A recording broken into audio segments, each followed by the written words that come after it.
ఏ hero అంటే ఇష్టం ఆయనకి బాగా? శోభన్ బాబు అంటే ఇష్టం. ఓ ఆయనకి ఆయన ఆమెకు చెప్పుంటారు శోభన్ బాబు గారిని. ఆయన అంటే బాగా ఇష్టం. చేశారు కదా ఆయనతో. చేశారు. బాగా క్లోజ్ గా కూడా ఉండేవాళ్ళు. సో నాన్నకు కూడా కొన్ని వచ్చిన ప్రతి పైసా సగం ల్యాండ్ మీదే పెట్టేవాళ్ళండి, ప్రాపర్టీస్ కొనేవాళ్ళు. ఓకే. అది ఎప్పుడు చెప్తారు, శోభన్ బాబు గారు చెప్పారు, ఇట్లా స్థలాన్ని భూమిని నమ్ముకుంటే ఎప్పటికైనా ఇది కరెక్ట్ అని చెప్పి. సో వచ్చిన దాంట్లో డెఫినెట్ గా మాకు ఫ్యామిలీకి తీసింది మిగతా పోను మొత్తము ప్రాపర్టీస్.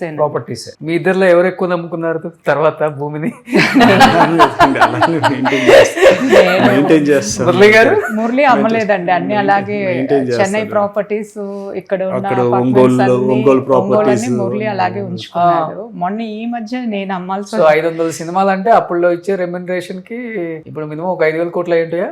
అంత కాదులేండి, అంత లేదు. ఉన్న దాంట్లో చాలా వరకు సేవ్ చేశారండి. చాలా వరకు మాకు ఎవరు అమ్మ ఎప్పుడైనా కూడా మా ఇద్దరి మీద డిపెండ్ అవ్వకుండా ఆవిడకి కావాల్సిన ఆవిడ క్లియర్ గా రెంట్స్ వచ్చేటట్టు అన్ని చేశారు అమ్మగారికి. అమ్మగారికి. Okay okay.